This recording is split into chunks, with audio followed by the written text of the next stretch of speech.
When did saying yes change your life unexpectedly? I was 29 and living like a hermit. After my ex-girlfriend Vanessa cleaned out our joint account and disappeared with my best friend, I'd sworn off people entirely. My routine was bulletproof. Work my warehouse job, grab groceries, go home to my studio apartment, repeat. No parties, no dates, no chances for anyone to screw me over again. That Tuesday started like any other. I was leaving the grocery store when this old woman dropped her bag in the parking lot. Oranges rolled everywhere, her prescription bottles scattered across the asphalt. Any normal person would help, but I'd trained myself to keep walking. Other people's problems weren't mine anymore, but something about the way she just stood there staring at the mess with these defeated eyes made me stop. Need some help? I heard myself ask. Her face lit up. Oh, bless you. My arthritis makes it so hard to bend down. Her name was Mrs. Kowalski, and as I gathered her things, she wouldn't stop talking. About her late husband, her garden, how her granddaughter lived in California and never called. I nodded politely, ready to escape. Then she said something that changed everything. You seem like such a nice young man. Would you like to come to dinner Friday? I'm making too much food anyway, and I could use the company.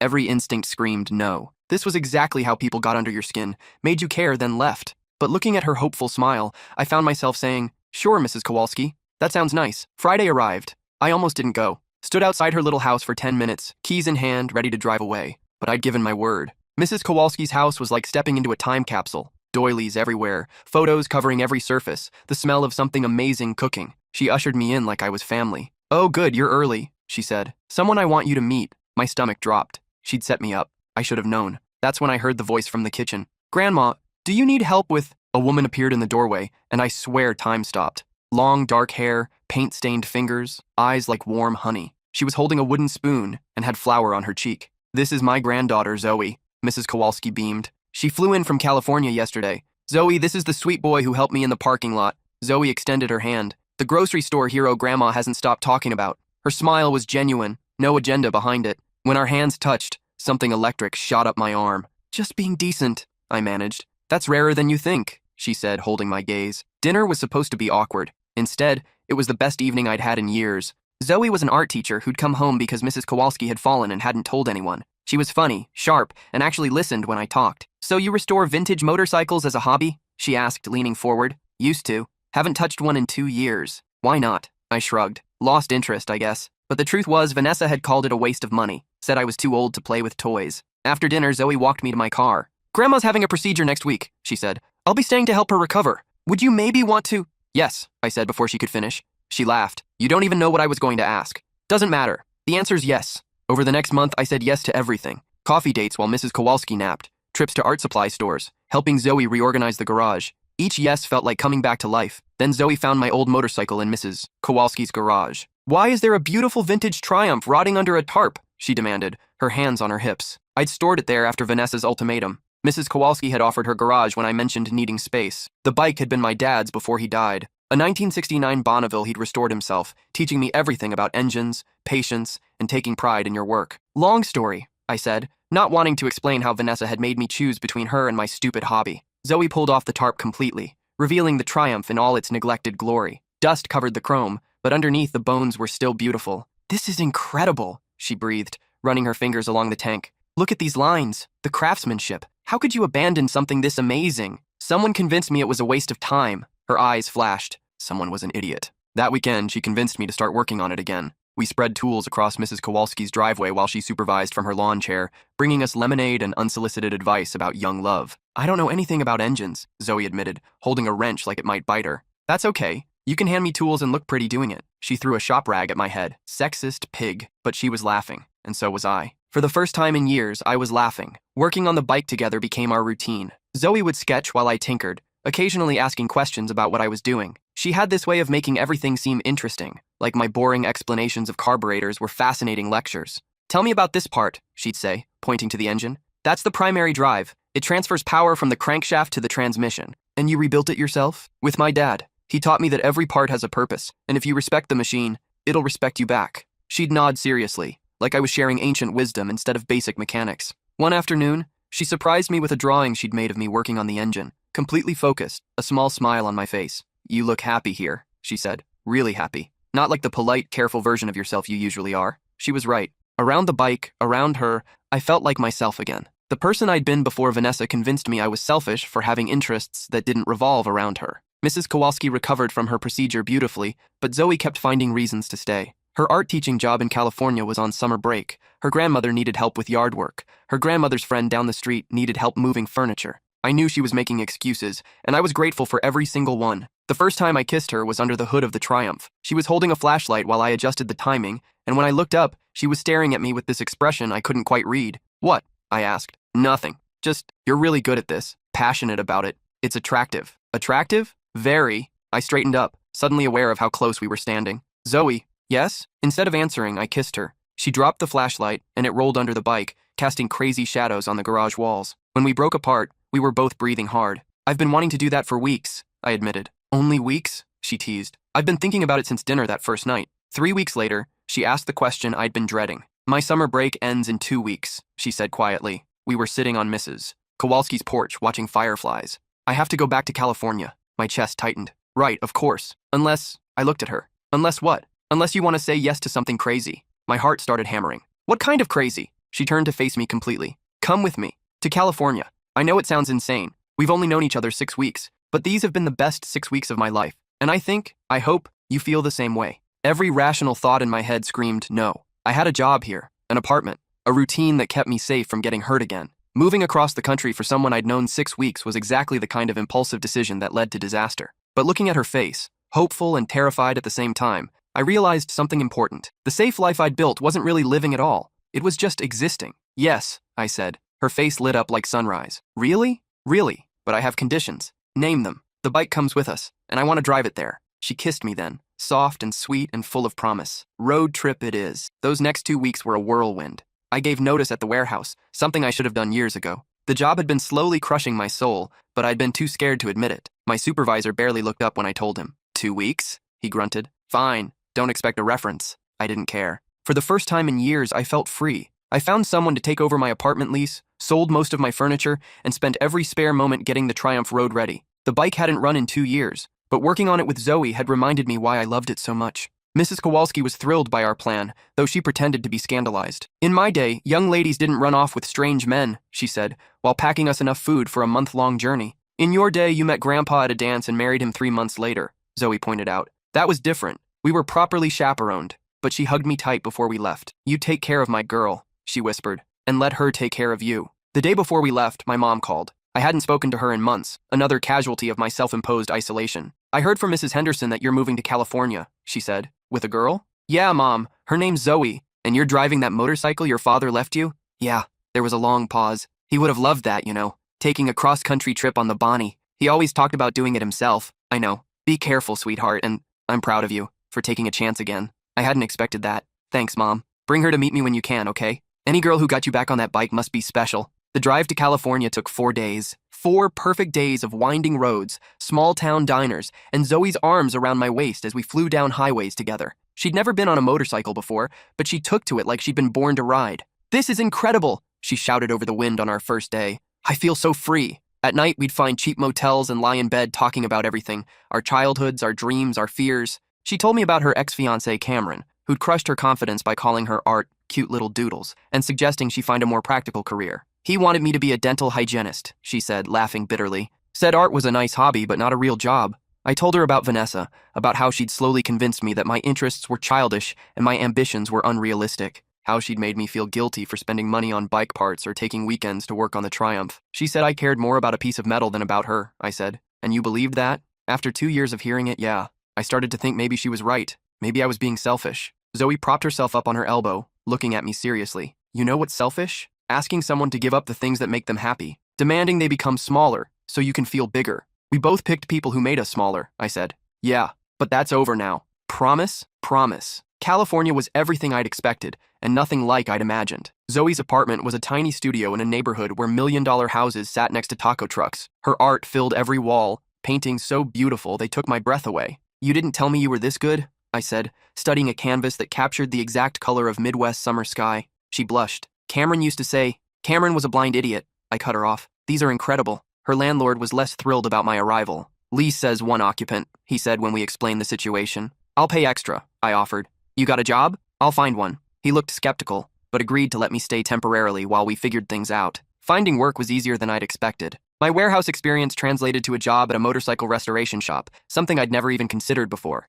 The owner, a gruff guy named Rico, took one look at my triumph and hired me on the spot. Anyone who can keep a 69 Bonnie running this smooth knows what they're doing, he said. You restore this yourself? With my dad. He taught me everything. Your dad sounds like a smart man. When can you start? Rico's shop was everything I'd dreamed of but never dared to pursue. Classic bikes in various stages of restoration filled the workspace. Harleys, Triumphs, Nortons, even a few rare Indians. Rico had been in business for 30 years, building a reputation for meticulous work and fair prices. Rule number 1, he told me on my first day. We don't just fix bikes here, we bring them back to life. Every machine that comes through that door was someone's dream once. Our job is to make it their dream again. For the first time in my adult life, I looked forward to going to work. Rico became a mentor, teaching me advanced restoration techniques and introducing me to collectors who paid serious money for quality work. Within 3 months, I was making more than I'd ever made at the warehouse. You got good hands, Rico said, watching me rebuild a shovelhead engine. And patience. Most guys your age want to rush everything, but you understand that good work takes time. My relationship with Zoe deepened, too.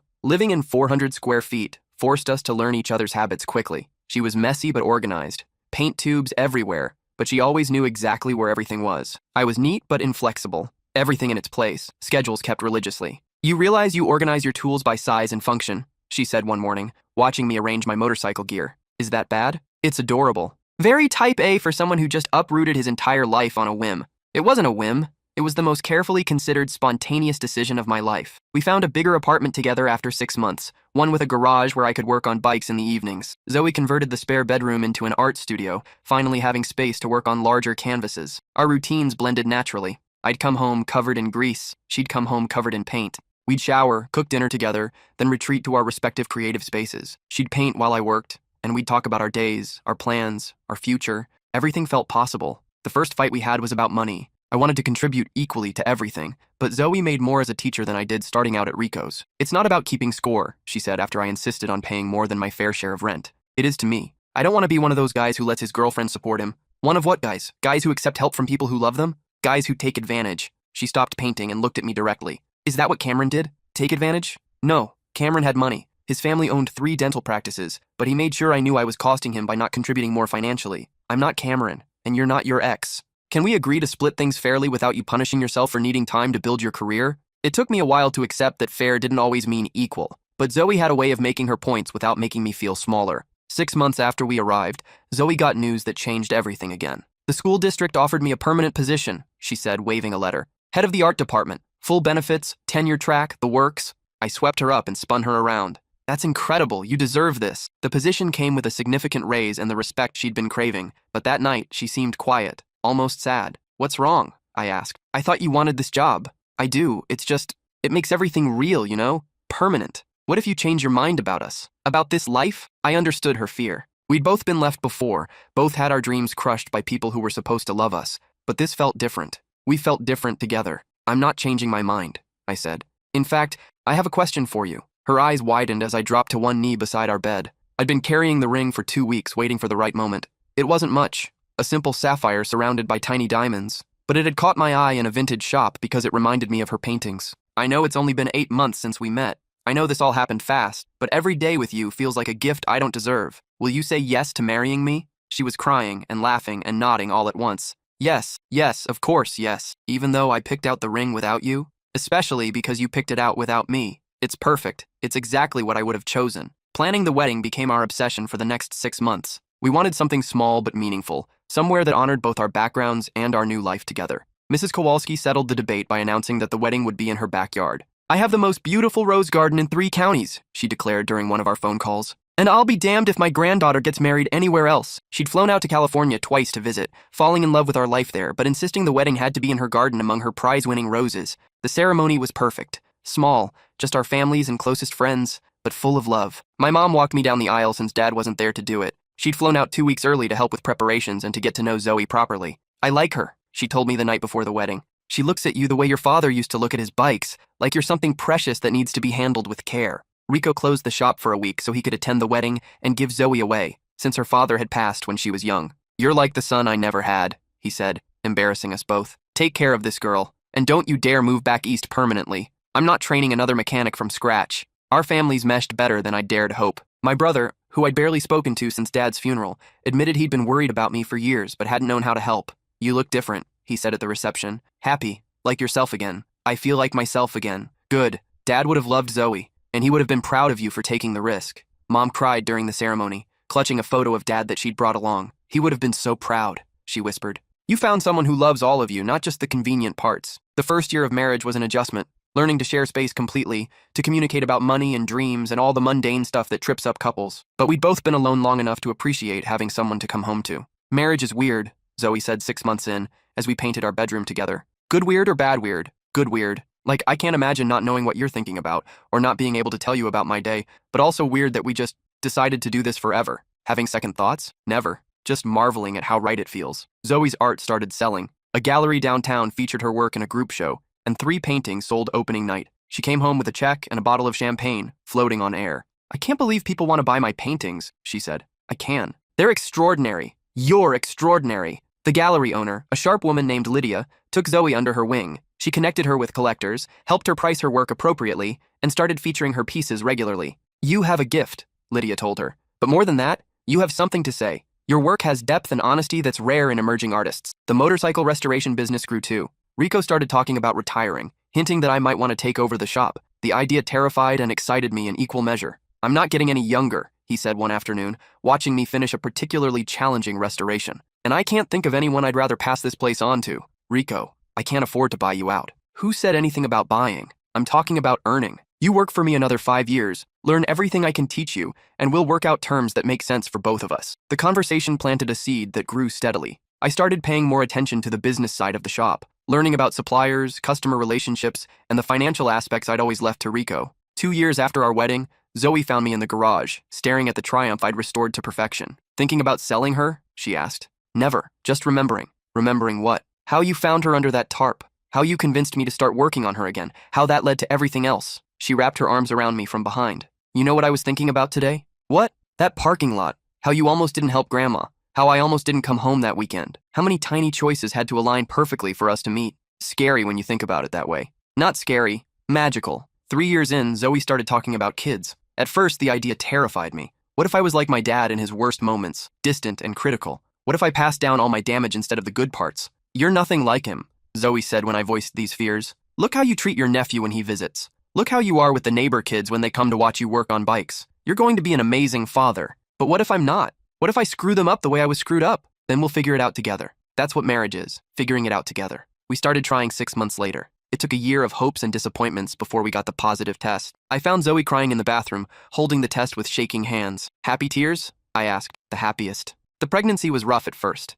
Zoe was sick constantly, and I felt helpless watching her suffer. But by the 2nd trimester, she was glowing with health and excitement. Feel this, she said one evening, grabbing my hand and placing it on her belly. The baby kicked, and I felt like my heart might explode. Strong kid, I said. Wonder where they get that from. We painted the nursery together. Soft yellow walls since we'd decided to be surprised about the gender. Zoe created a mural of motorcycles and paintbrushes dancing together, whimsical and beautiful. Mrs. Kowalski flew out for the last month of pregnancy, determined to help with everything. She cooked enough food to feed a small army and regaled us with stories of childbirth from her generation. In my day, fathers waited in the hallway, she said, but I'm glad times have changed. Babies need their daddies from the very beginning. Our son was born on a Tuesday, exactly 5 years after I'd said yes to helping Mrs. Kowalski in that parking lot. He had Zoe's eyes and my stubborn chin, and the moment I held him, every wall I'd built around my heart crumbled completely. He's perfect, I whispered, afraid to speak too loudly in case this was all a dream. Just like his daddy, Zoe said, exhausted but glowing.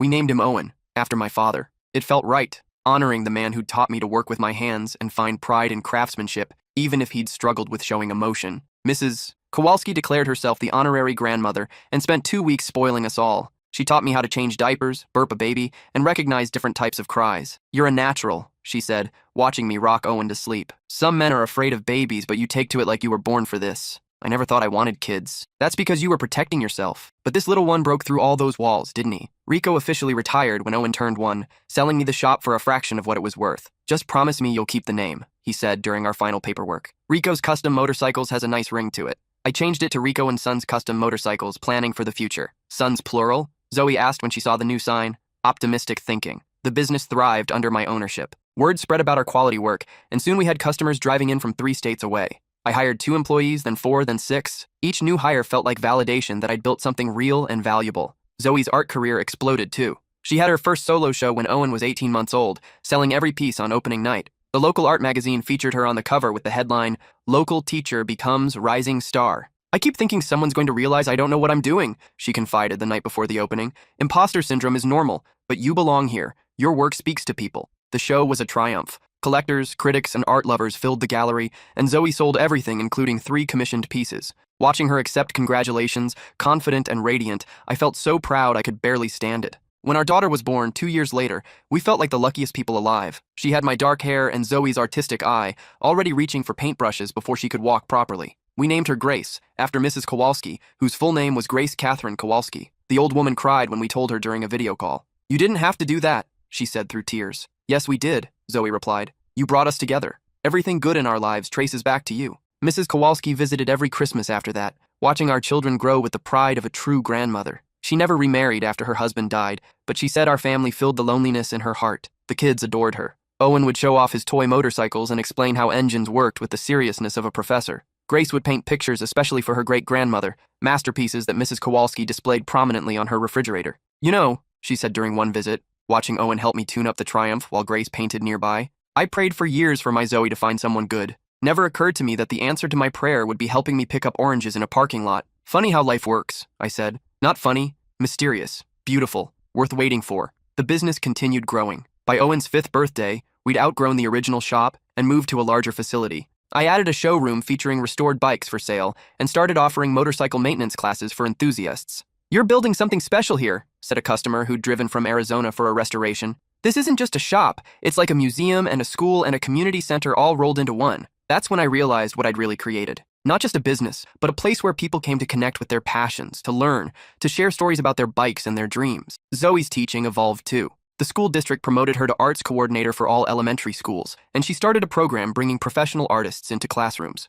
Her own gallery shows became annual events that collectors anticipated eagerly. "I never imagined I could have both," she said one evening as we watched the kids play in our backyard. "A teaching career and a gallery career. For so long, Cameron made me think I had to choose." Cameron was wrong about everything. Almost everything. He was right about one thing. Art isn't a practical career, but that's what makes it beautiful. When Owen turned 7, he started asking to help in the shop. I gave him simple tasks, organizing tools, cleaning parts, holding flashlights, but his natural understanding of how things worked amazed me. "Why does this part go here, Dad?" he asked, pointing to a carburetor component. I explained fuel mixture and airflow, expecting him to get bored. Instead, he asked follow-up questions that showed he was really listening, really thinking. "He's got your brain," Zoe observed, watching us work together. "And your curiosity." Grace, meanwhile, was developing into a serious artist. Her paintings at age 5 showed perspective and color theory that shouldn't have been possible at her age. Art teachers at school called her prodigious. "Should we get her special lessons?" I asked Zoe. "Let's just give her materials and space and see what happens. Forced development can kill natural talent."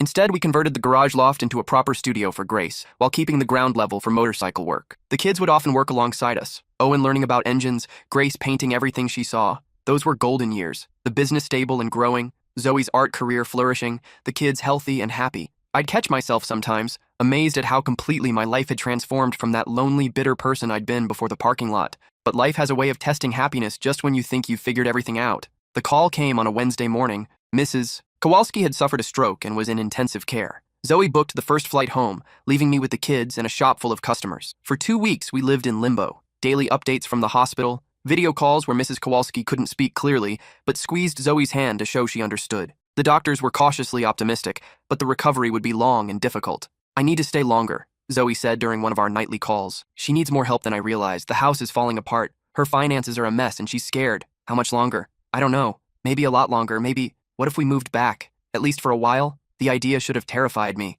We'd built our entire life in California, our careers, our home, our community. But looking at Owen and Grace, I realized something important. "What do you think, guys?" I asked them. "Want to go live near Great-Grandma Kowalski for a while?" Owen's eyes lit up. "Could I go to the same school Mom went to?" Grace nodded seriously. "Great-Grandma needs us." That settled it. We began planning the biggest move of our lives. Rico had connections in the Midwest who might help me start a new shop. Several customers offered to write recommendations. Zoe's principal, devastated to lose her, nonetheless promised glowing references. "You're doing the right thing," Rico said as I explained our plans. "Family comes first. And honestly, the Midwest could use someone with your skills." Selling the house and shop was emotional, but surprisingly smooth. The new owner of Rico & Sons was a former customer who'd always admired our work. He kept all our employees and promised to maintain our standards. Mrs. Kowalski recovered enough to be released from the hospital just as we arrived. Her speech was slurred and her left side weak, but her mind was sharp, and her relief at having us nearby was obvious. "You came home," she whispered when she saw the kids. "We all came home," Owen corrected, hugging her carefully. "Finding a house near Mrs. Kowalski's took months. We wanted something with space for the kids to play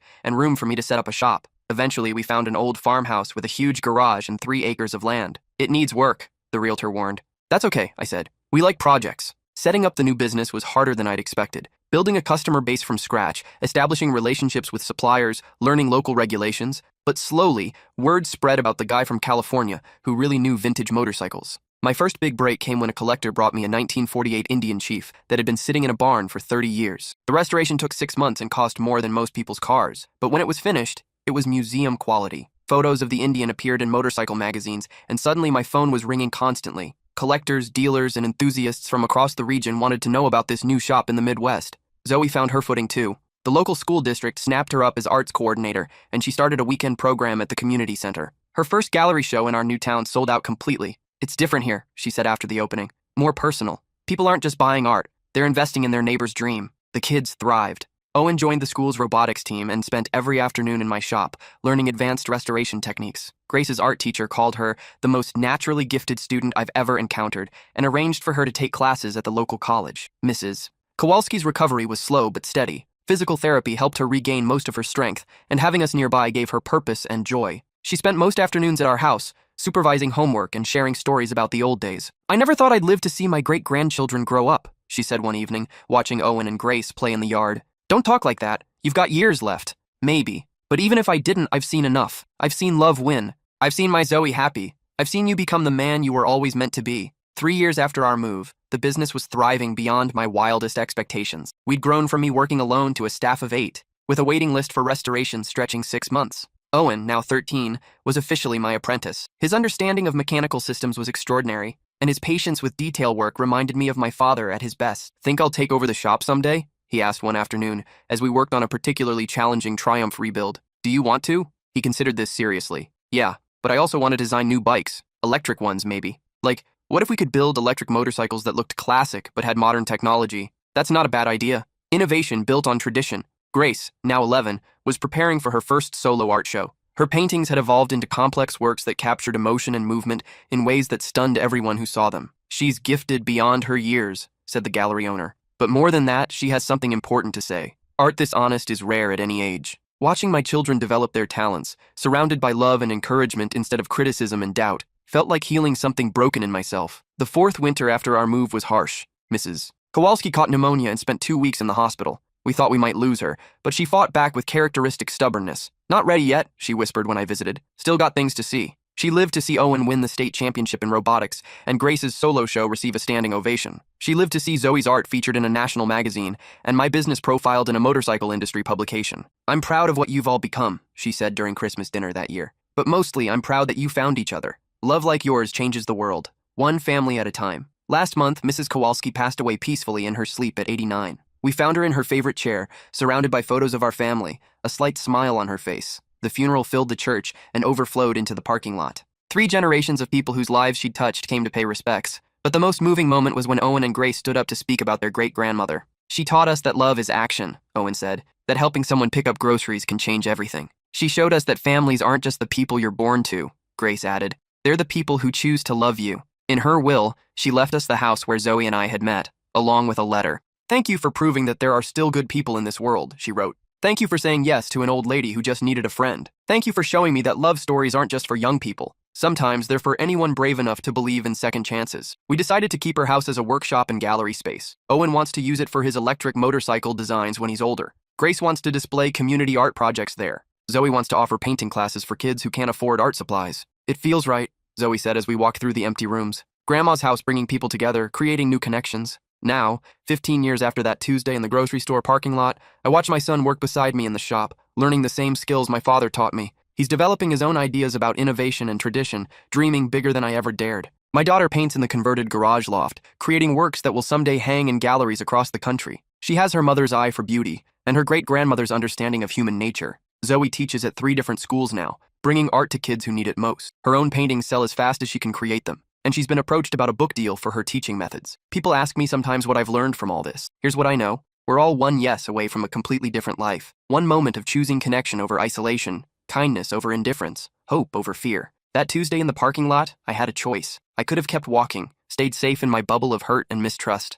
I could have remained the bitter, lonely man that Vanessa had left behind. Instead, I stopped to help someone who needed it. That single yes led to everything I treasure most. My wife, my children, my career, my purpose. It led to becoming the man I was always meant to be. The father I'd never had. The husband I'd never thought I could become. It led to understanding that love isn't something that happens to you. It's something you choose every day in small moments and big decisions. It's saying yes when it would be easier to say no. It's stopping when it would be simpler to keep walking. So when life asks you a question, when someone needs help, when an opportunity scares you because it matters too much, say yes. You never know what door you might be opening, what life you might be stepping into, what love you might be inviting in. Sometimes the biggest changes start with the smallest acts of courage. Sometimes helping someone pick up oranges in a parking lot changes everything. Sometimes saying yes is the beginning of your real life. And sometimes, if you're really lucky, that yes echoes through generations, creating a legacy of love that started with choosing to care when it would have been easier to walk away. That's when saying yes changed my life unexpectedly, and I'd make the same choice again in a heartbeat, knowing now what it led to.